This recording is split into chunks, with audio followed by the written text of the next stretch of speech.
smart eye for business and long-term value generation. If you can combine those two, you really get magic. The diversity you have on a team is always, it's great, right? If everybody was the same person, you're like, oh my God. Okay. Big fan of diversity for sure. Yeah. One I mentioned already is transparency and trust. That's huge for me in a leader. I believe someone who has vision and can take us to another place, right? We're here, we want to go there, and here's how we're going to get there. Yeah. Can do that without, apologies for the language, but without being an asshole. Sometimes it feels like a container ship, right? It's like, you need approval for this, and then, right, going up, going down. Absolutely. And yet some of the constraints are meaningful. They're there for a reason, right? You kind of have to wield your power carefully.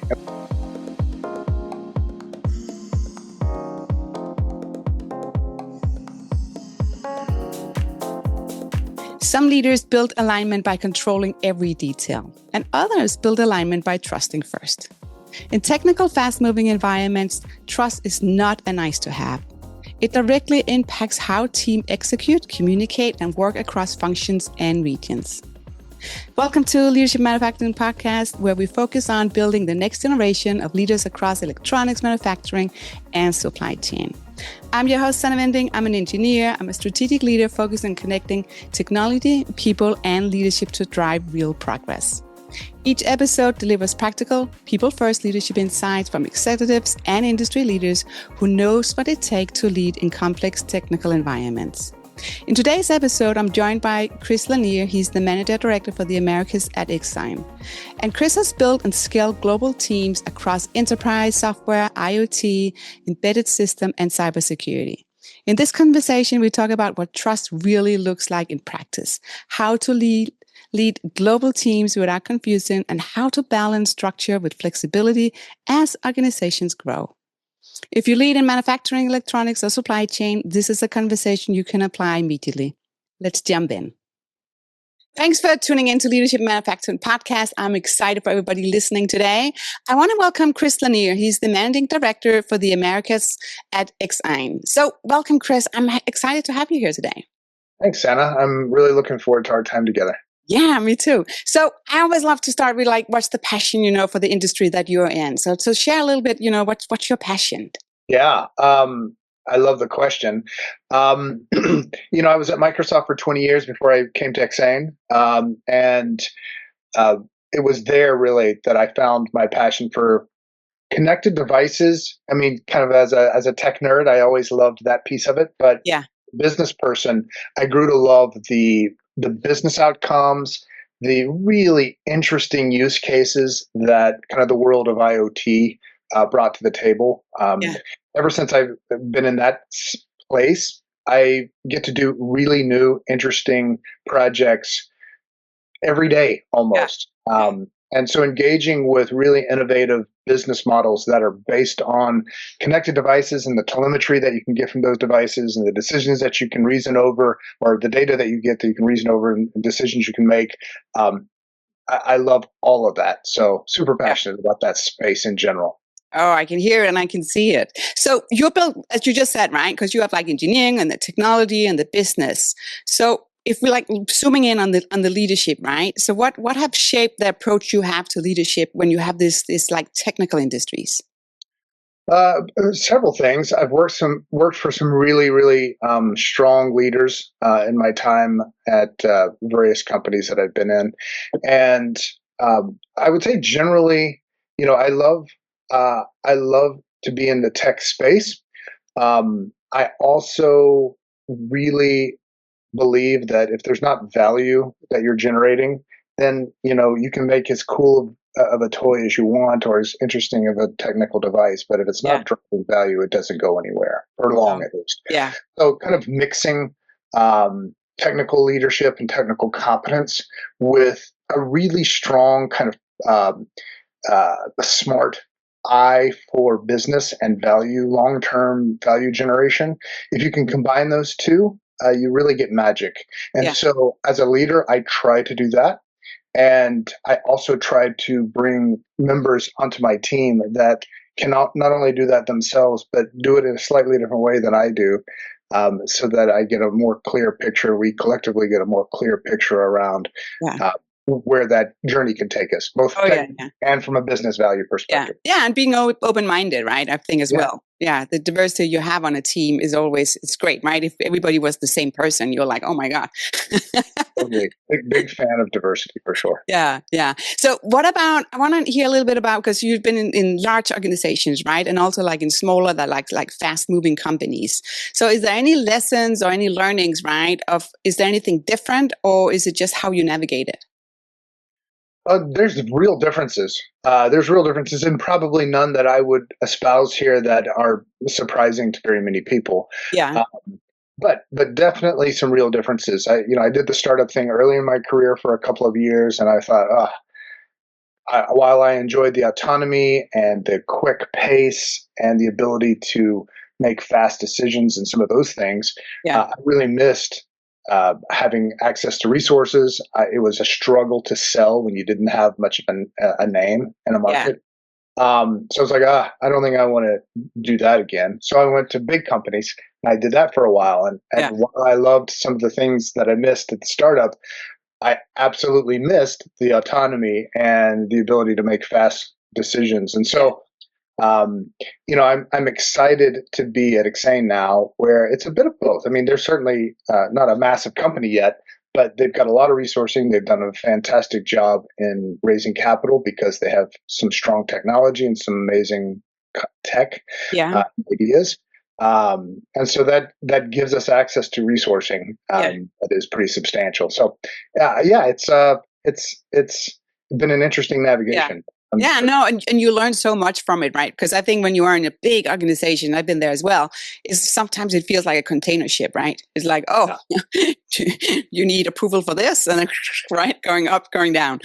Absolutely. And yet some of the constraints are meaningful. They're there for a reason, right? And so you kind of have to wield your power carefully in a smaller company, right? Because there's often not as many constraints and guardrails, if you will. You can make mistakes that are really significant. And so I think it's great to have the flexibility, the freedom, and the autonomy, but you do have to be a bit more careful in my experience. Yeah. And also with your experience, I think because you've been in these different sizes of organizations, right?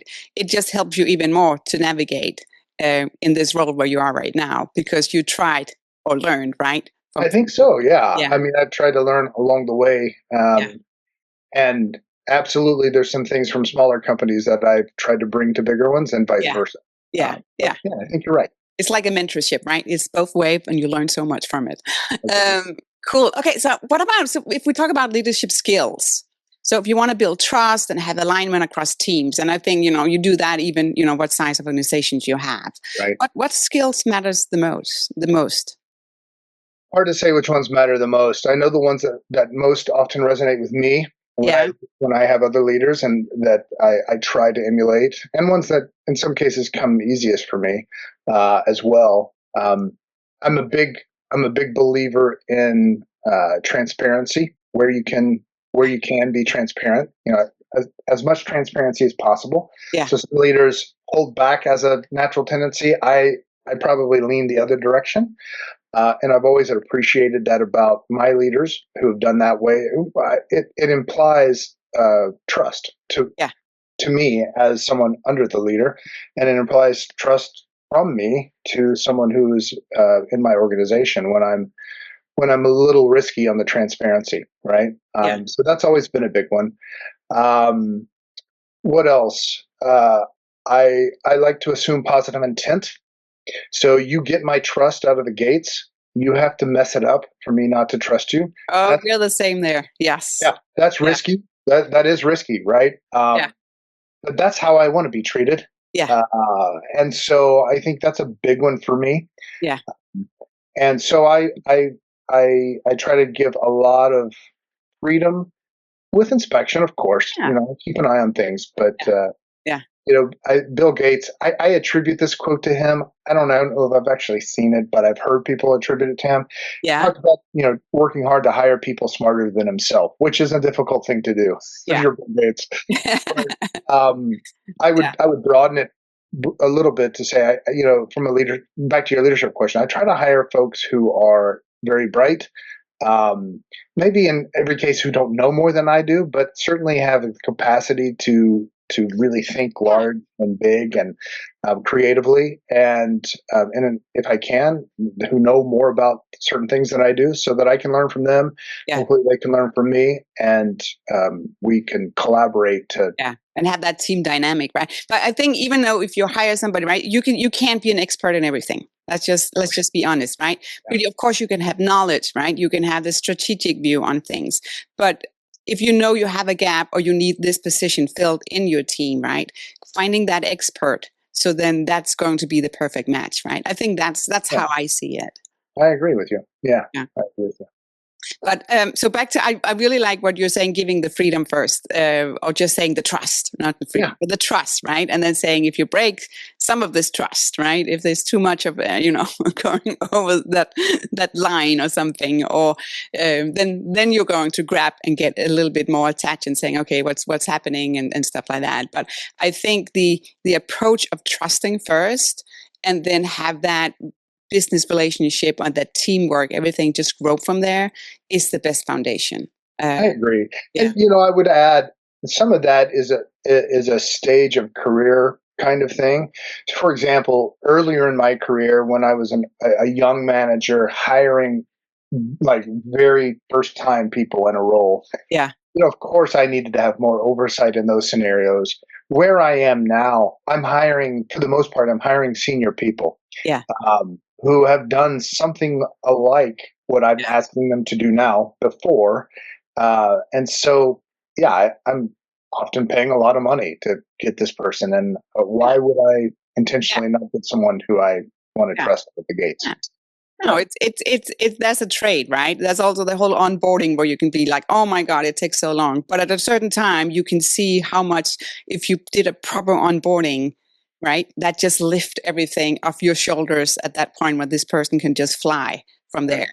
And the more senior or what you need of expert, right, is also giving you that jump to that level of where you want to be. So and nothing is free. So come on. Yeah, absolutely. Well said. So you work with global teams, right? You have offices in Italy, in Asia, and in Europe, right? Italy is in Europe, right? But global teams often work differently across, the cultures and also the regions. So what have you learned to communicate effectively? I think it's a mix, right? I think at some level we would hope that our leadership would kind of imbue the organization with some hooks, some really north stars from a culture perspective, and I believe that is the case, right? And so we are fortunate, and it's one of the reasons I came to Exein. As I spoke to the C-suite, and when I was interviewing, I was careful. I didn't want to I wanted to go to a place where I was good with the culture. Yeah. And I love our CEO. He talks about how we do very important work, very serious work. Yeah. That, has a massive impact. And yet we try not to take ourselves personally too seriously. Yeah. And I love, he told me that within the first 10 minutes of meeting. And that was really, it took me off my guard, I think, in a good way. And I believe it's true. So something like that, I think, can pervade the entire global company, right? And we can have a common vocabulary about some of the cultural points that are really common for all of us. Yeah. At the same time, you're right. The way business is done in Taipei is quite different than the way it's done in the United States, and often different than the way it's done in Europe. Yeah. And that goes not only for customer and partner interaction, but intercompany interaction. This is something, when I started becoming kind of a global business person in 2010, so 15 years ago, was a big learning curve for me. Yeah. And something that I'm incredibly grateful for. I was at Microsoft at the time, and I had the opportunity, and I very much look at it that way, to hire teams across 5 or 6 countries in Europe, across 4 or 5 countries in Asia, of course, in the United States, and even South America, the Americas in general. Yeah. So I got the opportunity to really do at least a double click on a variety of cultures around the world, and it has helped me for sure. Yeah. Interacting with team members that are in those other cultures. Different. I'm not perfect at it, of course, but what a joy to learn about these other cultures. When I talk about cultures there, it's actual like culture, where you're from, Yeah. right? Less company culture and more Yeah. culture of origin. Yeah. And so where those meet is always a really fun place to explore. And I think we do a really good job at that at Exein. Our CEO he was born, I believe, in Germany, grew up in Germany. Now, and he is an Italian. He lives in Italy. Yeah. He's had quite a bit of global experience himself, and has set the company up as a global company right out of the gates. And he's worked hard to make it a good common cultural experience across all of our offices. So yeah, it's I like it. Yeah. Yeah. And I think also just with the different cultures, right? If you also can meet in person, right? Yes. Gives you so much. It's like feeding you with energy. That's how I see it. Because if you can bring people together and they can see each other and have that lunch or that dinner or something that is not typical work, you bond and you talk about culture, or you talk about tradition, or you talk about your family, right? Or you talk about your hobbies that connects you. So then I always see like it gives you so much more energy the next couple of months. So when you do meet and need to have like, if it's that email, right? Or is that Teams call or Zoom call or whatever it is, right? It's so much more just, it's easier because you're like, oh, we met, right? You actually know you have legs, right? It's so funny you bring this up. A quick story. I was having a conversation with my wife just today. Some 6 or 7 hours ago, I had a call with a colleague in Italy who I had spoken to a couple of times. He's on our marketing team. Yeah. And the last time I spent any real time with him was at our company offsite in Tuscany. It's not so bad when you work for us. No, that's not bad. And our entire company was there. And I ended up sharing a car with him on the ride back to Rome. So 2.5 hours. Yeah. So it really got to, we talked film, we talked art, we talked music, and we talked business too, of course. Yeah. But the conversation I had with him this morning was so much richer than it would have been if I hadn't had that. So it's a great example of what you're describing, and I totally agree. Yeah, but it's also when you do this, right? Because it touches company culture, it touches so many things, but it also touching the trust, right? Because somebody is going to open up and saying, "Hey, this is me, right? Or this is my family, or this is what don't laugh at my at my hobby, right?" So it's building to it, but it's so important, I think, that every company actually spend the time, the resources, the money, right? It's an investment when they can have these kind of like bring everybody together, because it's going to boost so much. So 100%. Very much agree with you. Yeah. So, okay, let's talk about cybersecurity, right? Because we want to know a little bit more about the company. So I want to know, because we see it all over, right? And cybersecurity is just becoming a much higher priority in manufacturing and also in IoT. So what should leaders, what is it that they need to understand about the risk and the responsibility now that we have all these connected devices, and especially also, right, electronics industry? Yeah. Big topic. We could spend many hours just talking about this, but maybe in broad strokes, I would say a couple of things. One, we've done a really good job, I think, from a cybersecurity perspective, just broadly across kind of the IT world. Yeah. At the centralized IT data center cloud level, we're pretty good there. Those places, where much of our corporate data is today, on the Microsoft cloud or an Amazon cloud or Google cloud or the cloud of your choice, those places are highly secured physically. Yeah. And they have, there's great technology out there for securing, the kind of the centralized network security that most companies rely on to protect their assets. It's a much more difficult job when you talk about securing. You take those IT assets and you push them out and you scatter them across thousands, millions, hundreds of millions of devices. And all of a sudden, a centralized security model it's necessary, but it's not sufficient, right? It doesn't protect each one of those devices. So you must be thinking about a distributed security model. Yeah. And that's what Exein is absolutely focused on doing. We talk about kind of creating the immune system for the digital world. Ah, And that's the way we think about it, right? When you think about all these discrete data points that are surface areas for attack, we want to help, and we are helping customers and partners secure those endpoints yeah. such that you are protecting, a massive surface area from attack. Yeah. Um, I'm pausing the show because I want to make sure that you follow the show or subscribe, or you've joined me on YouTube, or maybe just check out the website. So search for Leadership in Manufacturing. This is no fluff. This is inside inspiration that you need to grow, lead, and make an impact as a leader. So see you online. Back to the show. Yeah, so I would say if you are a company that is either building and or deploying devices that are outside of your centralized network, you got to be careful. Yeah.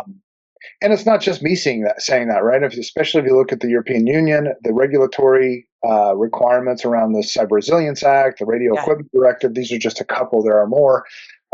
They kind of emphasize the fact that there are real dangers and real economic loss associated with attacks across these device types. And so if you're building or deploying devices outside your centralized network, you absolutely should be taking care to ensure that they're safe. Yeah, no, and it's just like growing, right, as well. And I think just how many devices you have in your home, if I'm just looking at me as an end user, right, and then how it's connected. And it's just like, it's a whole ecosystem, right? Yes. Going outside, I went just to the ATM the other day, and normally, right, had to get some cash, right, and then it just will send. I don't want to print the paper, right? It was the receipt just saying send it to my email, and then suddenly it said I don't have your email, and I was like, what? Yeah. That was like, boo, warning. I was like, how can you forget it? I've been here like 10 years. Right. I walked to the same ATM machine. Yeah, but it's just like I don't know if it's habits, right? But with these electronic devices and how things are communicating, we have to learn, right? To say, okay, is there something wrong here, right? And it's just another way of using your devices and living with your devices, right? But it's just different. But that was just my little moment. Absolutely. And it's we often inappropriately or incorrectly associate kind of the value of maybe an edge device or the size of an edge device. We correlate that with how much risk there is. Yeah. But that is illusory. It's not real.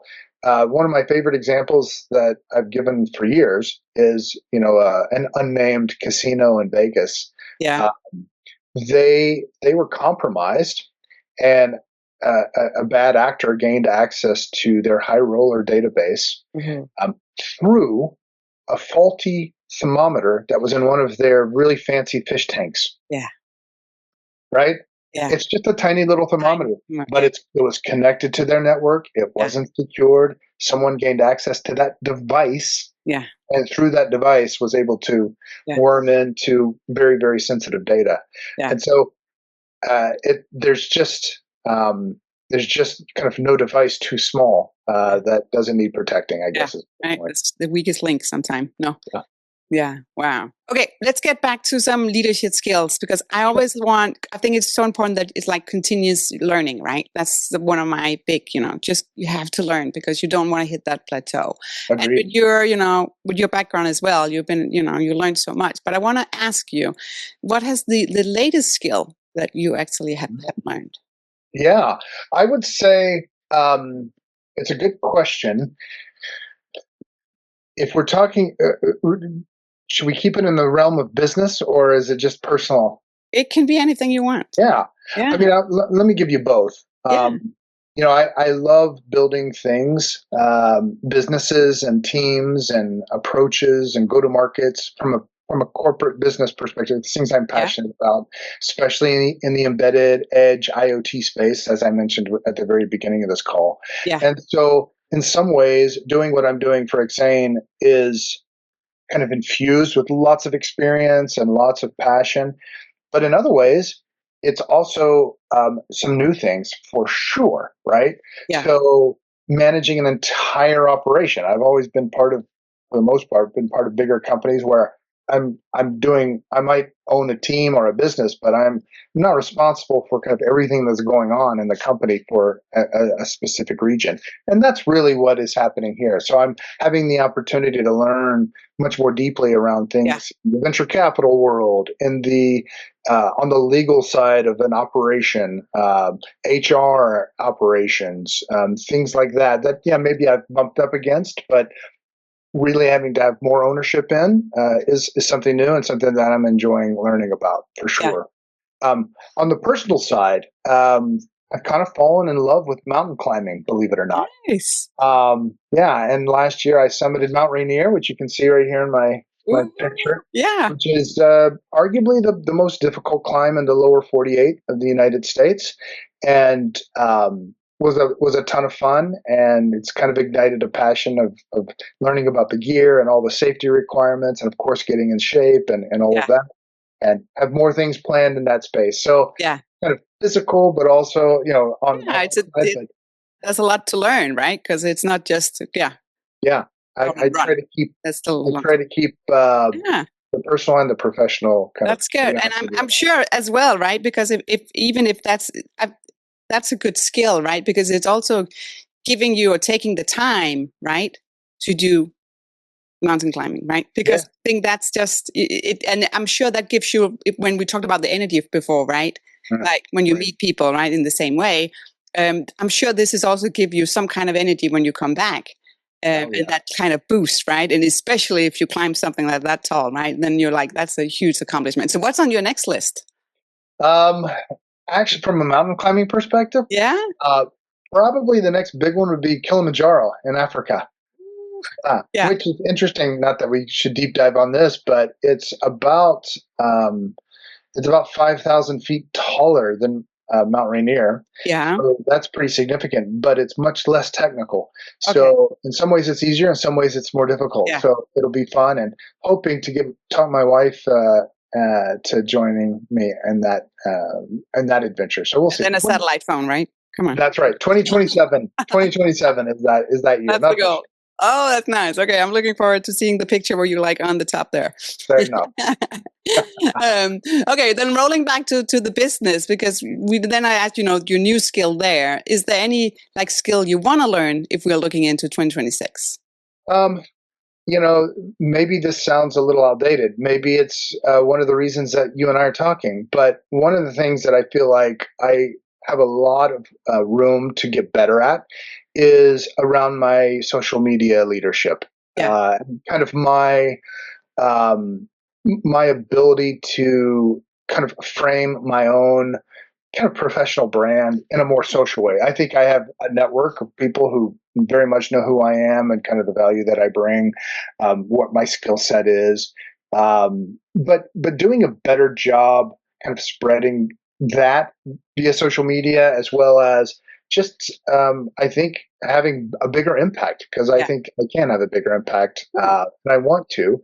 So exploring what that looks like. At the same time, I'm not a 30-year-old socialite. I never was. I never want to be, and never will be. But I think I can continue to learn how to do even a better job in that space. So that would be and share your knowledge, right? And be that thought leader in your space. I think that's excellent, because it's about giving back as well. That's what I see with this podcast as well. It's giving back to the industry, because not everything I learn a lot when I have these interviews and listen, right? It's like, and I see it from another perspective where I'm like, oh my God, why didn't I see that? Right. So I think that's a good thing. And that's a really, really good goal for 2026. Yeah, thanks. I think being a good leader, right, is difficult to say, what does it take? And everybody has a different angle to say, what does it take or make, to be a good leader. So I want to ask you, when you meet somebody, or for you to say, okay, this is how I want to become a good leader. But how do you, what's your definition of a good leader? I think it's interesting because when I reflect on this question, I think of several good leaders that I've had the privilege to work with and for, and they're not all the same, of course, Yeah. right? But are there some attributes that I think are pretty consistent? And I would a couple. One I mentioned already is transparency and trust. Yeah. That's huge for me in a leader. Um, I believe someone who has vision and can take us to another place, right? We're here, we want to go there, and here's how we're going to get there. Yeah. Can do that without, apologies for the language, but without being an asshole, Yeah. right? Someone who can do it with some humility to say, hey, I feel strongly about this. I definitely have vision. I know where I want to go. I know where we can go together. And yet, if something's not working, or if they really do need to hear feedback from someone else, that they're willing to. Yeah.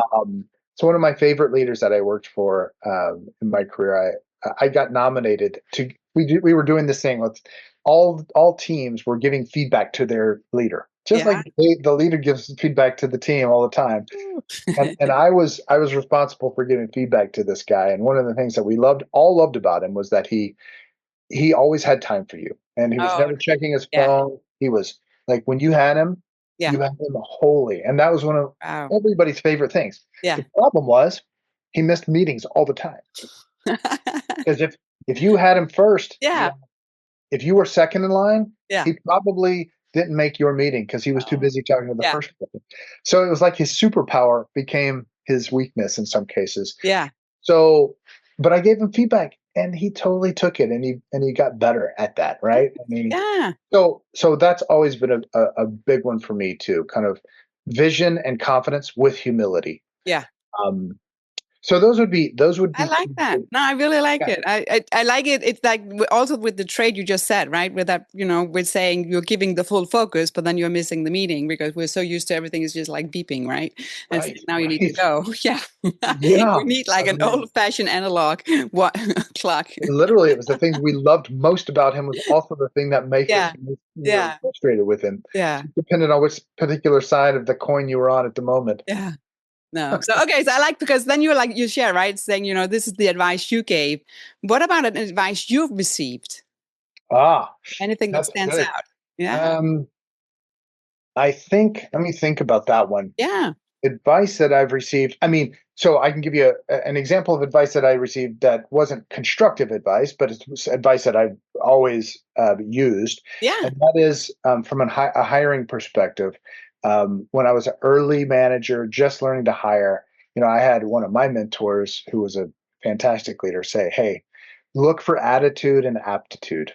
Yeah. Don't always look for deep experience. Some experience is great, but if you can find a rock star who maybe doesn't have as much experience, and you can help that person, kind of guide them, and then just set them Yeah. free, Yeah. you're gonna be ahead of someone who's got a lot of experience but doesn't have a really powerful attitude to achieve and passion Yeah. or attitude that you want, right? So that's been one. Yeah. Um, I advice that I've given others. Sorry, I know you didn't ask Yeah, that, but I'm gonna that's okay. That's think yeah. about it. Is I think we can overplay the whole. If you had $1 million, what would you do? And even if you don't have $1 million, you could go do that thing. I Yeah. think we overplay that, right? We have to eat, right? And Yeah. we have to do things that can provide for us. But at the same time, if you have the privilege to be able to kind of think about your life purpose, and I mean that's a little heady, but what you're most passionate about just in your normal life, Yeah. if you can spend enough time and know yourself well enough to at least get some pretty good clarity there, and then you can find a job that Yeah. aligns with that, Yeah. then going to work is It's like the fun. same as going spending a day off, right? And in many ways. And I have tried to do that Yeah. where I can, and I try to find people who are doing that because Yeah. those are the kind of people I want on my team as Yeah. well. And that's back to the passion, right? Because if you find that person, you have that passion, and that passion can take you so far. Yeah. Yeah. I think one piece of advice that some constructive advice. I'm an engineer, and engineer turned business person and seller. But one of my superpowers is structure. Yeah. I can be extremely structured, and that's super helpful sometimes. It can also be a weakness. Like, hey, you said there was only going to be 30 minutes for this. We took 30 minutes we were at a team meeting or something. Yeah. Everybody in the room knew we needed to take an hour. Yeah. And yet, because it said 30 minutes up there, you shut it off and we moved on. And, maybe just be a little bit more flexible in some cases. And that was something I needed to hear. Yeah. My wife had been telling me for years, but it took my team. I think it's so funny, right? Because sometimes you don't want to hear it from your spouse, or when you talk to your kids and saying, this is what you should do, right? But if somebody else is telling you, That's or right. it's not the parents to the kids, right? Then listen, right? So I think it's just the human of being, right, who we are. I agree.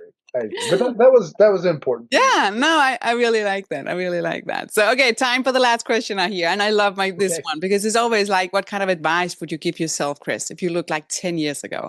And sometimes it's easy to do this reflection and saying, oh, I should just have done that. But when you're in it, right, it is that mountain. Let's just like combine it all here that you're looking at. But when you're up, when you have climbed it, right, and look back, you're like, okay, maybe it wasn't that bad, right? But but looking back 10 years, maybe 15 years, what kind of advice? Yeah. So I'll give you two. One is mine, and one is my son's. Oh. Mine is actually right along the line. I kind of preempted it with my story just before. I would go back and tell myself, hey, and this kind of happened to me about 10 or 15 minutes, probably 15 years ago, where I was like, what do I really want to do? Yeah. And that's what I would go back and tell myself. I was like, maybe do that earlier. Life is too short, right, to spend the bulk of your career and life doing work that you don't love. We all have days we don't love. We all have portions of our job we don't love. Yeah. Yeah. But and by the way, there are certain people in the planet who have no choice about what they can do. So I appreciate that and I acknowledge that. Yeah. But I had a choice. Yeah. And I would tell myself, hey, be really careful how you're spending your time. Yeah. Make sure that you're not doing work that is largely stressful and hard, like hard in a negative way. Yeah. I love doing hard work, but if it's hard work around something you're passionate about, go do those things. Yeah. And just be careful not to wake up 40 years from now and realize, man, I shouldn't have spent all that time on stuff that I didn't love. That would kind of be my high level. Yeah. My son, who is only 25, he's an aspiring film writer, and we were dialoguing about work, and he's like, I've really made it a goal of mine to my day job where I'm making money and I pay my bills. I'm working hard to keep that as stress-free as possible so that I have as much time to go spend on my art. And of course, he wants to be wildly successful and make billions of dollars being a movie producer and all that. And I hope he can. Yeah. But I was like, man, you're so different than I was when I was your age, But I think it's incredibly healthy. And be honest to yourself, right? I think that's impressive at being 25 and being that honest and this is. I think so too. Yeah, he could go work more. He could make more money right now, but he's actively choosing to invest in other things at the moment. And so we'll see how it works out for him, but I'm proud of him. Oh, you should be proud of him. I'm proud of him. I haven't met him. I think that's amazing. Yeah. So thank you so much, Chris, for sharing. I think, the whole journey of, big companies to smaller companies, to learning about your passion and your skill of mountain climbing. I'm looking forward to get that picture, in 2027. Okay. Yeah. Good deal. But thank you so much for sharing your, about leadership. This was really valuable. Well, it's been a real pleasure, Sannah, spending some time with you, and thank you for inviting me to have a chat. And I look forward to doing it again sometime. Today's conversations was a strong reminder that leadership is not about environment you're in; it's about the choice you make inside it. Chris shared what he learned moving between large and smaller organizations, and why autonomy requires judgment, and how to lead with clarity when there's not a perfect playbook. If you're navigating, changing, scaling a team, or trying to move fast without losing alignment, this episode will stick with you. So follow the podcast, subscribe on YouTube, and share this episode with somebody who's leading through growth right now. And thanks for listening to Leadership Manufacturing. See you next time.